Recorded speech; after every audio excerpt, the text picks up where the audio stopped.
Chapter 8. You can't hide magic. Twilight looked on in a daze as she and Nick sat behind the apple stand where Big Macintosh was hard at work. Big Mac, in a simple but much appreciated act of kindness, had allowed the pair to hide from the crowds after the tree incident. Nyx was still visibly upset about what had happened. She was, however, slowly recovering thanks in part to the red apple Twilight had purchased for her as lunch. Yet, while Nyx was recovering, Twilight's state of panic only seemed to be growing. She kept up a calm facade for Nyx's sake, but that didn't stop her mind from spinning faster than Rainbow Dash could fly. Dragon-shaped eyes could be hidden with glasses. Wings could be concealed with a vest. Magic was different. Nyx had almost blown her cover, and every pony at the Learn and Play Day had to be talking about what happened. Sure, it was a feat of magic Twilight herself was capable of performing, especially with her years of practice and study under Princess Celestia. She had even accomplished a similar feat of magic when she was Nyx's age. She had turned her parents into potted plants. At that time, however, it was a manifestation of magic she didn't have full control of. Nyx, on the other hoof, had just turned a pony into a tree on purpose, something that should have been impossible for a normal filly. A normal filly had turned a pony into a tree. No, despite what Twilight told herself and every pony else, Nyx wasn't entirely normal. She was an alicorn, but not an alicorn like her old foal-sitter Cadence. No, Cadence was only of partial royal blood, and thus a mortal alicorn. Yes, Cadence's talent for love magic was unique. In terms of sheer power, however, Twilight herself was more magically gifted. But Nyx... what if Nyx was different? Doubts and fears, both old and new, began to rear their ugly heads in Twilight's mind. Nyx had come from the spell meant to resurrect Nightmare Moon, and Nightmare Moon was not a mortal alicorn. She was the jealousy-twisted form of Princess Luna. She was a member of the rare breed of immortal alicorns. Nightmare Moon had the power to move the moon in the sky, an act that had become impossible to even a team of unicorns after Discord's reign over the world. And Nyx had been born of a spell meant to resurrect Nightmare Moon. She was likely just a young Nightmare Moon. Had she somehow inherited the gift of immortality? Would she, when she was older, be able to move the sun, the moon, or other heavenly bodies? Would she become as grand and regal as Princess Celestia? The full weight of parenthood came crashing down on Twilight. What was she getting herself into? She was taking care of Nyx like a daughter, and she was barely an adult herself. That, and for all she knew, she was raising a filly that could someday be like the princesses. How long would she be able to keep the truth hidden?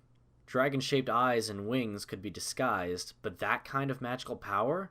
How much longer would it be before Princess Celestia heard of this prodigy in Ponyville? Even if the hiccup with turning Fluttershy into a tree was a one-time thing, what would happen as Nyx got older? Would Nyx's magic get more powerful? How big was she gonna get? Princess Luna, after all, was only a little bigger than the average pony, but she was still the younger of the royal sisters. She could easily get bigger in time, and that made Twilight think of Princess Celestia. What if Nyx grew as tall as her? And what about her mane? What if Nyx's mane turned into a swirling cloud of indigo magic with stars like the real Nightmare Moon's mane? What would ponies think when they realized what Nyx was?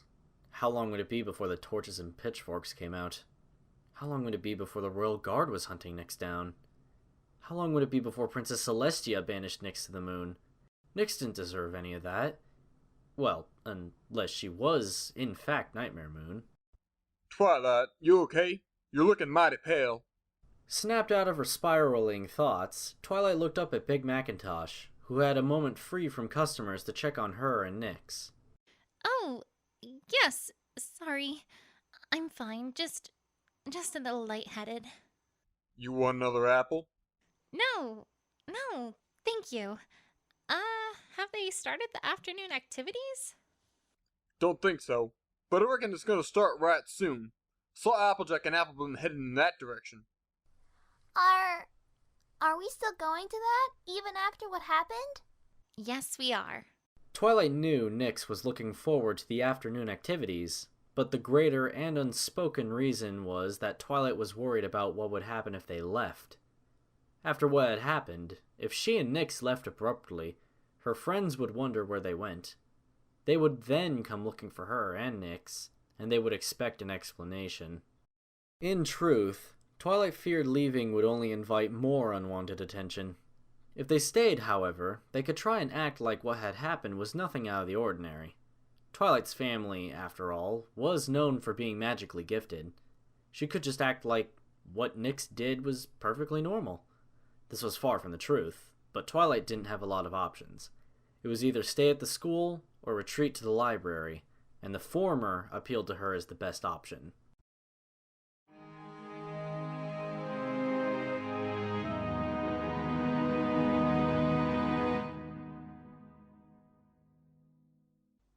I know you're here somewhere, Spyerton McSpy.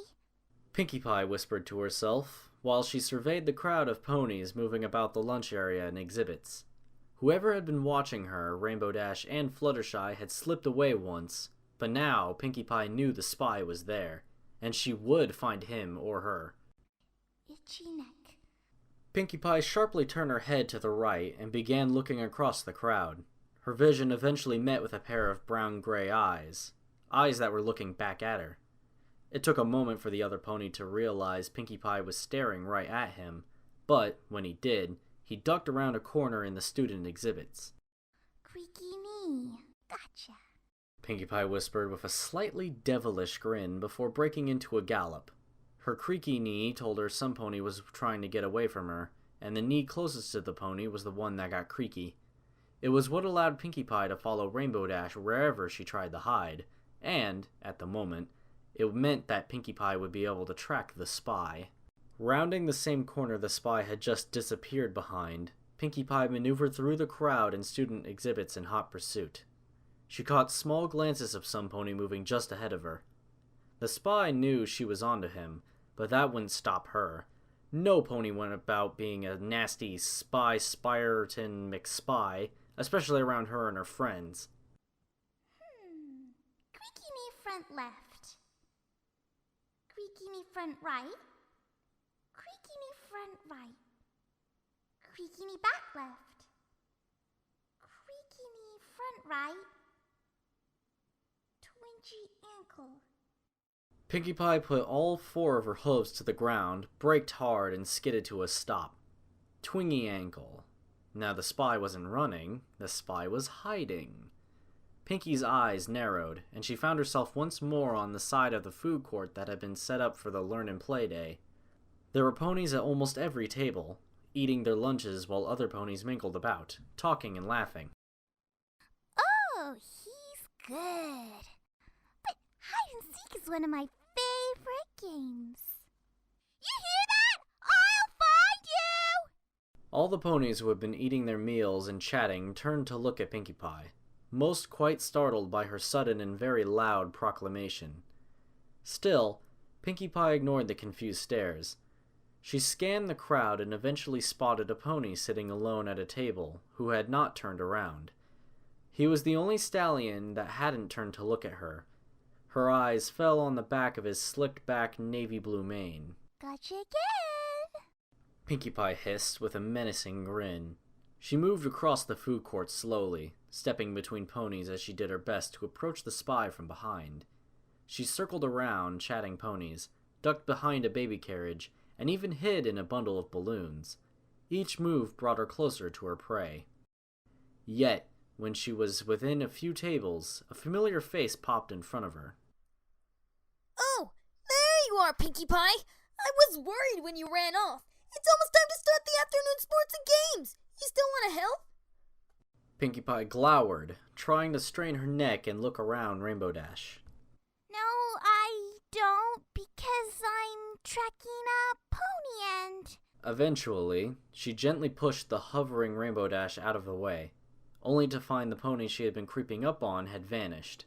Pinkie Pie grunted in aggravation before turning an accusing glare onto Rainbow Dash. Ah, and you let him get away! Dash put her hooves up defensively. Whoa! Sorry. I didn't mean to mess up whatever you were doing. Creaky knee front right. Pinkie Pie's frown quickly turned back to a sinister smile. She turned her head in the direction of her creaky knee. Don't worry about it, Dashy. Now the spy is trying to run away from me. Again. And no pony can run away from the Pinkamina Diane Pie. Dash cocked an eyebrow. Wait, you're still chasing this imaginary spy? Pinkie Pie offered no answer. Instead, she broke into a gallop, leaving Rainbow Dash behind as she charged across the food court. She caught sight of a navy blue tail ducking behind the front of the schoolhouse, and she broke into a full sprint to catch up. She leaped around the corner, but saw no sign of the mysterious pony. Creaky me front right, twinchy ankle. Pinkie Pie smiled triumphantly as she put a hoof on the schoolhouse's front door. Oh, you silly spy! You thought you could hide in the schoolhouse. But no pony can hide from me. She pushed on the doors, throwing them open with a resounding crash. She then somersaulted once, jumped up onto her back hooves, and pulled off a few karate poses as she shouted into the dark. Come on out now, Spyerton McSpy! I know you're in here! And you're gonna tell me why you're being a big meanie and spying on me and my friends! Enough of this. A voice snarled from the back of the room. Pinkie Pie turned, her eyes meeting the same brown-gray eyes she had seen among the exhibits. Those eyes closed, then reopened with a brilliant turquoise irises.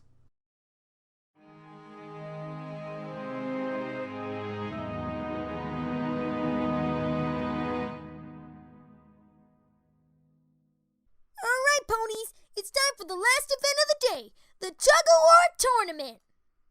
The parents and ponies who had come out for the Learn and Play Day cheered, having formed a sizable audience around the 3 tug-of-war ropes. So, here's how it's gonna happen. There are teams of 4, and each team has been placed on our tournament roster. There are also 3 age groups, and the teams will fit into the age group of its oldest member. The last team standing in each age group will get prizes, and then we'll let the top teams tug it out to see which one is the tug-of-war champion of the day. Now, teams, report to your ropes that you were assigned, and let's get tugging!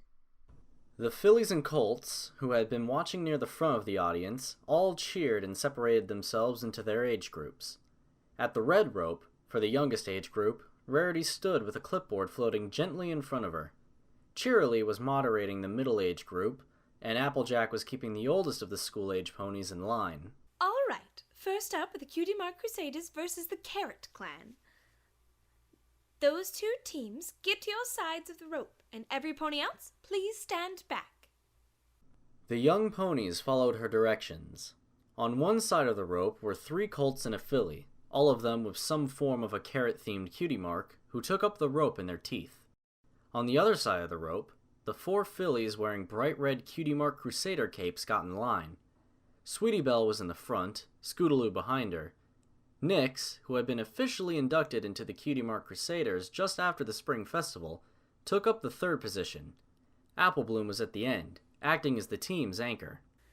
Now, while I suggested that having a rope to pull across a line would have been much cleaner and safer, Rainbow Dash saw fit to use mud pits, something about it being easier to keep track of winners.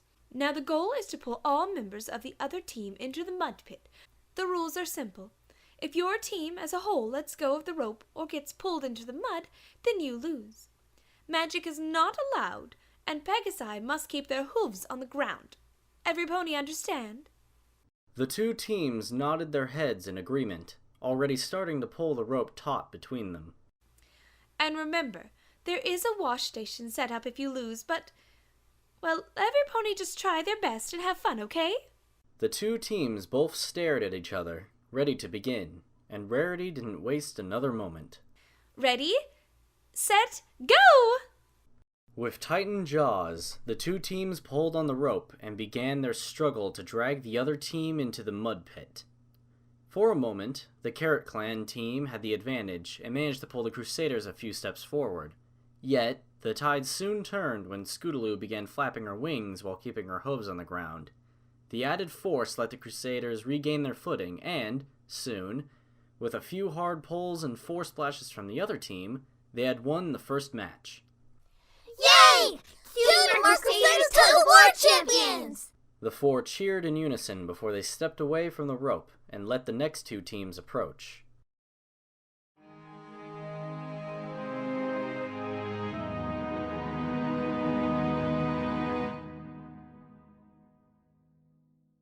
The Cutie Mark Crusaders won 2 more rounds before they reached their age group's final match, and the Crusaders couldn't be happier with whom they were facing. Diamond Tiara and Silver Spoon had gotten 2 of the strongest colts in the age group on their team, and they reached the final match by relying on those 2 colts. Still, the Crusaders weren't about to lose to the fillies who regularly called them blank flanks, and Nick still had a score to settle with Diamond Tiara and Silver Spoon for the Everfree Forest prank. Ready, set, go! The 2 teams pulled the rope taut. Almost immediately, the 2 colts on the other team began dragging the Cutie Mark Crusaders forward. They were colts just barely in the youngest age group, which gave them a noticeable physical advantage over the Crusaders. Come on, pull! We are who's thing. Looks like you 4 are going to be losers and blank flanks. Diamond Tiara heckled with a laugh. She even took her mouth off the rope since the 2 older colts on her team were doing all the work. We are not losers! She dug her hooves into the ground and halted her team's slow defeat just before she would have fallen into the waiting mud pit. Everybody pull hard together! Ready? Pull! The 4 Crusaders put their weight into their unified tug and managed to regain some ground, each taking a single step back. Once more, Applebloom called, Ready? Pull! and again the fillies were able to reclaim a single step, slowly dragging back the older stallions. For the first time in the tournament, Diamond Tiara and Silver Spoon had to do what little they could to help the 2 colts on their team. It was enough to stop the Crusaders, but not before they had regained the ground they'd lost. It was then that the 2 teams entered into a tense stalemate. Neither team was able to gain an inch. Even Applebloom's tactic was soon rendered useless. Diamond Tiara's team had figured out the counter-strategy of pulling on the rope whenever Applebloom shouted pull. Soon, both teams broke down into just pulling on the rope with all their strength, hoping to win the competition through brute force alone. That strategy, however, began to take its toll. My chest starting to hurt. Just hold on, we can win this! Scootaloo tried to pep up the team as she flapped her wings as quickly as she could. Applebloom nodded, huffing through her nostrils. Yeah, we just gotta keep pulling! No, we don't! Nix grunted as the Crusaders began to lose a little of their hard-earned ground. You better not say we should give up, Nix! I'm not! I'm just saying we can't overpower them! We have to outthink them! And just how are we supposed to do that? Hey, I think I got an idea. Her voice was just loud enough for her friends to hear, and soon her idea had been formed into a plan by Applebloom. It was a gamble, but the 4 fillies got ready as Applebloom began to count. 3, 2, 1, pull! Diamond Tiara's team, hearing this, quickly pulled, trying to counteract the rallied tug the Crusaders were about to perform. The Crusaders, however, did not pull back. They instead let Diamond Tiara's team have some slack. The sudden lack of opposition threw Diamond Tiara's team off, causing the colt they had in the back to trip over his own hooves and fall to the side. This was what the Crusaders had been hoping for. Applebloom shouted out another pull, and with one of the 2 big colts off his hooves, the 4 fillies were able to pull the rest of the team into the mud puddle with a resounding splash. Match over! The Cutie Mark Crusaders win! No! Diamond Tiara cried out in anger as she tried to stand up in the mud pit. We were supposed to win! Diamond Tiara then tried to stomp her hoof in protest, but the slick ground beneath her caused her to lose her balance and fall back into the mud. Diamond Tiara's minor tantrum, however, only made the victory sweeter for the 4 Cutie Mark Crusaders. The fillies shared a victory high hoof and went to where Rainbow Dash was hovering so they could wait for the other age groups to finish.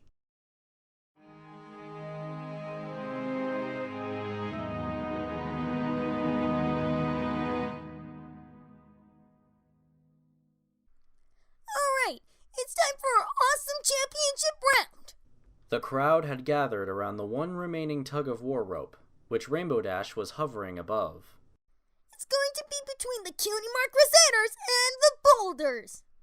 Applebloom, Sweetie Belle, Scootaloo, and Nix all looked wide-eyed at their opponents. By some luck, they had managed to beat the middle-age group champion team. But now, the 4 little fillies were facing the Boulders, a team of 4 colts that were very close to being considered young adults. Now, since one team has an obvious advantage, Dash motions towards the 4 Earth ponies of the other team. we'll allow the Cutie Mark Crusaders to have advantage as well. They can either add another pony to their team, have one unicorn be allowed to use magic, or they can pick a pony from the Boulders to send out. The Crusaders huddled up, and Applebloom quickly offered her opinion. We should ask my big sister to join our team. No, wait, we should ask Big Macintosh to be on our team. I bet he could beat 4 of those big ponies all by himself. No, I want to beat these colts ourselves. Scootaloo took a moment to poke her head out of the huddle and glared at the other team before looking back at her friends. I say we take the biggest one and make him sit out. It'll be 4 versus 3. What about magic? I'm not that good. But Nyx knows some magic. She turned Fluttershy into a tree. You heard about that? Hard not to, considering every pony here saw that tree. Still, I think Sweetie Belle is right. I don't know. Nyx, do you think you have enough magic? I don't know.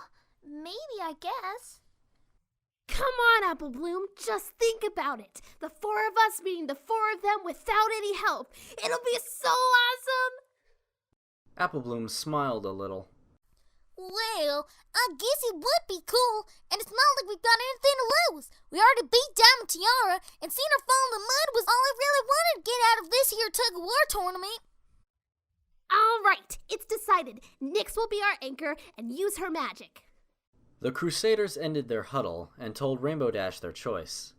Rainbow echoed their choice to the crowd, and most of the ponies cheered at the team's courage, though Twilight looked with a forced, anxious smile. The 4 nearly full-grown stallions on the other team took the rope in their mouths, smiling like they had already won. Sweetie Belle, Applebloom, and Scootaloo took the rope up as well, biting down hard as they prepared for what was going to be a very hard match to win. Nyx stood at the end, gripping the very end of the rope with her teeth. Her horn was also glowing as she used her magic to try and keep the team's hooves from sliding. All right, is every pony ready? Dash looked at the 2 teams. They all gave a nod, and with a smile, Dash lifted a hoof high into the air. Ready, set, go! Sweetie Belle was down within moments of the match starting. All it had taken was a sound tug from the big stallions on the other team to send her falling into the mud pit. The rest of the Crusaders tried their best to pull back, but from the first moment, the match had become one-sided. Even with Nyx doing her best to use her magic, the Boulders were able to drag them forward with little difficulty. Scootaloo crashed face first into the mud pit right beside Sweetie Belle, who had just barely managed to get out of the way. The older colts were grinning, finding some perverse joy in sending 4 little fillies crashing into the mud. With that third splash, Applebloom had joined Scootaloo and Sweetie Belle, leaving Nyx alone on the rope. Her hooves were sliding across the ground, the other team dragging her closer and closer to the mud. Nyx, for a moment, considered just letting go and giving up. After all, what hope did she have to beat the 4 big colts? Come on, Nyx! Applebloom called out as she clambered out of the mud. Use more magic! Yeah, don't let him beat you! Scootaloo stomped her hoof, but soon regretted the action as it splashed more mud onto her face. Nyx began to panic. With her friends cheering, letting go of the rope wasn't an option. Still, how in Equestria was she supposed to beat 4 colts by herself? They were bigger, stronger, the only advantage she had was her magic, and it hadn't been enough to keep Sweetie Belle, Scootaloo, and Applebloom out of the mud. She just didn't know what to do.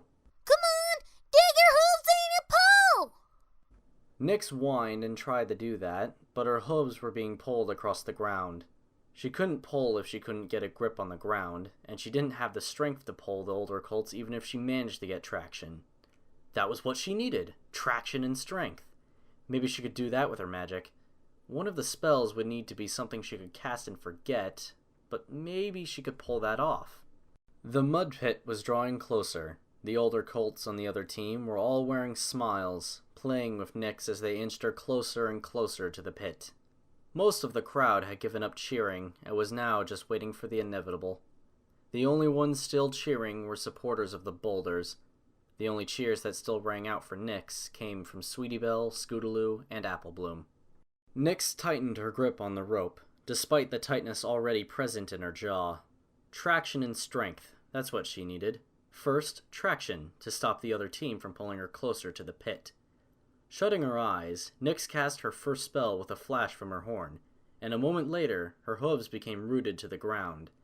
This stopped the Boulders from pulling her closer to the mud pit, but stopping them alone wouldn't win the match. With the first spell cast, Nyx began to pour the magical energies into herself, bending the magic from her horn down into her legs and jaw. Nyx could feel it working almost immediately. She could feel herself getting just a little stronger as her body came fueled by the magic. Her jaw no longer hurt, and, with her grip on the rope secured, she lifted one of her hooves and revealed the effect of her first spell. She had transfigured some of the dirt on the ground into horseshoes with long cleats, which kept her from sliding. With magic coursing through her body and her eyes shut tight in concentration, Nyx took a step back and began to pull. The rope gave a little, just enough to let Nyx know that what she was doing was working, and all she needed was more magic. Calling on her horn, Nyx poured as much magic as she could into her little body, and she felt it giving her strength.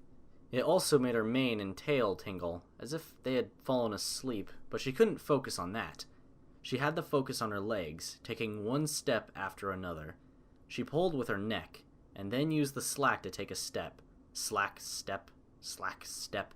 She kept up that pattern, repeating it over and over until her ears were greeted with 4 sounds. The moment Nyx heard the 4th splash, she dropped the rope, released the magic, and collapsed on the ground as she panted heavily. The magic she had poured into her body began to evaporate, and she began to feel sore all over, her jaw especially tender. Still, despite her exhaustion, Nyx smiled. She had beat the big ponies all by herself, and maybe now every pony wouldn't just think of her as the coward, the crybaby, or the teacher's pet. Maybe they would start cheering her, and wouldn't think she was a loser anymore. She'd get a first-place ribbon, just like her friends, and... It was then Nyx noticed the crowd's silence. Crawling back to her hooves and looking around, Nyx was surprised to see that every pony was staring at her, many with their jaws hanging open. Nyx even caught sight of Twilight, and she looked like she was about to faint. Her eyes kept darting around the crowd, as if she was expecting something bad to happen. The unpleasant silence sank into Nyx, and she wondered if she had done something wrong. She shrank back, trying to make herself as small as possible. Every pony was staring at her, just staring, and she didn't like it. She looked around desperately, hoping to find some pony, any pony, who was actually happy she had won the match. Thankfully, Nyx found 3 such ponies, her friends. While it had taken them a moment to process what she had done, the realization soon hit the other Cutie Mark Crusaders. The 3 other fillies raced towards their friend with wide, excited grins on their faces. Scootaloo, the first to reach Nyx, cheered at the top of her lungs. That was awesome! You did it! You did it! Sweetie Belle bounced excitedly up and down. The cheers and admiration from the Crusaders snapped the crowd out of their stupor. Some of them applauded and offered sincere cheers, while the others just stomped their hooves on the ground to be polite. The rest didn't applaud at all, and instead whispered to each other quietly. Amongst those who applauded was one pony with brown-gray eyes and a blue, slicked-back mane. He applauded with a gentle smile on his lips, while his eyes remained focused on Nyx.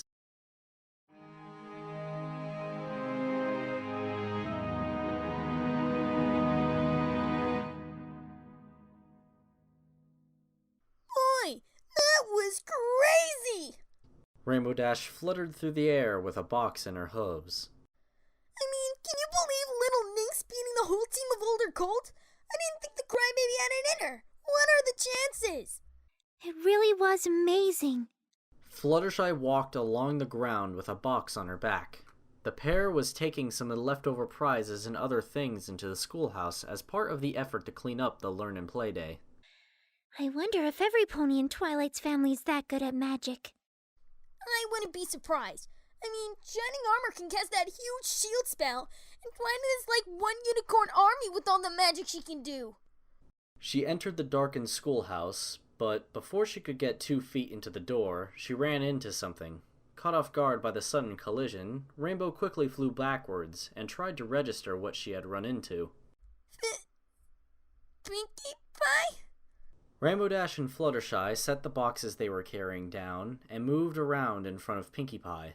Pinkie was standing still as a statue on her hind legs in a karate pose, and her eyes were focused on a point on the far side of the room. Is she even breathing? Dash noticed how very still Pinkie Pie was standing. Fluttershy looked Pinkie Pie over, only for a panicked frown to form on her face. Oh no! She's been stared! Rainbow Dash couldn't help but cock an eyebrow as she waved a hoof in front of Pinkie Pie's eyes. What does that mean? Fluttershy turned her gaze on Dash and motioned towards her own eyes. You know, the stare. Oh yeah! It's what you do when you want to make some animal do something, right? Well, not exactly, but yeah, sort of. Anyway, sometimes when I use the stare, I can make the pony or animal I'm staring at just freeze up. Wait, so you did this to Pinkie Pie? Oh no, it wasn't me. I haven't done this to any pony in years. It was only when I first found out I had the stare that I accidentally did this once in a while. But I'd never do it on purpose to another pony. No, some other pony did this. Rainbow Dash turned her attention back to Pinkie Pie. Okay, but how do we fix it? Well, I usually just throw a bit of water on them, but anything that gives the pony a little shock is enough to snap them out of it. Oh, I got an idea! Rainbow Dash hovered up near Pinkie Pie's ear and began to whisper. Hey, Pinkie Pie! Twilight just got a letter from Princess Celestia! She wants you to plan the next Grand Galloping Gala! Pinkie Pie's eyes, which had been narrowed and transfixed on a spot on the far side of the room, grew wide, and, in a flash, Pinkie Pie was bouncing off the walls and ceiling, her giggles filling the air. Oh, that is so super duper amazing! I'm gonna make it the best party ever! I'll make it the most amazing, incredible, tremendous, wonderfully, terrifically humongous party in all Equestria! Oh, the Grand Galloping Gala is the bestest party! Oh, the Grand Galloping Gala is the bestest party! Hip hip hooray! It'll be the best all thanks to me, to Pinkie! Yeah, Pinkie Pie. About that. I was lying. Pinkie Pie froze up midair, defying gravity for a moment, before dropping down to the ground. She then trotted over to Dash with a cold glare in her eyes. That was not an okay prank, Rainbow Dash! Rainbow rubbed the back of her neck while she glanced away, unable to meet Pinkie Pie's disappointed stare. Yeah, I'm sorry about that, but it wasn't meant to be a prank. I needed to say something to snap you out of being stared. Pinkie's expression shifted from irritation to confusion. Wait, I was stared? Rainbow looked back at Pinkie Pie, since it was now her turn to be confused. You actually know what that is? Oh, yes. When I first met Pinkie Pie, she kind of, scared me, and I didn't mean to, but I used the stare on her, and she got stared. It was the last time she ever did it, unless you count today. But Pinkie, I wasn't the one who used the stare on you. You weren't? But then who? Pinkie Pie began, only for her eyes to narrow. She turned to look at the far end of the room, intending to glare at a pony that was no longer there. It's him! Who, Pinkie? The spy! She trotted across the room and pointed to a spot on the floor. I followed him in here and he was standing right here.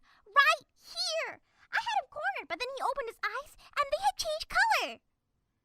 The next thing I remember is you telling me how Princess Celestia wants me to plan the next Grand Galloping Gala, which, by the way, is still a mean prank, Rainbow Dash. Look, Pinkie, I said I was sorry, but I guess you weren't kidding about the spy. I mean, it's not like an imaginary pony could have stared you. But why would any pony spy on us? Fluttershy made her way across the room, walking between the desks. I don't know, but I'm going to find out. Pinkie Pie assured firmly, only for her normal, happy, bubbly attitude to return for a moment later as she bounced towards the schoolhouse door. Well, after all the fun afternoon games, I would hate to miss the six-legged race and watching the tug-of-war. Oh, and I just have to play pin the tail on the pony. Pinkie Pie, you did miss all that. Pinkie Pie froze up halfway through the schoolhouse door before she spun around on her hooves to look at the two Pegasi. What? Yeah, you've been in here all afternoon.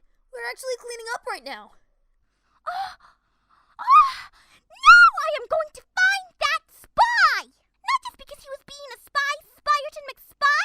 No, now it's personal. Nobody makes Pinkie Pie miss a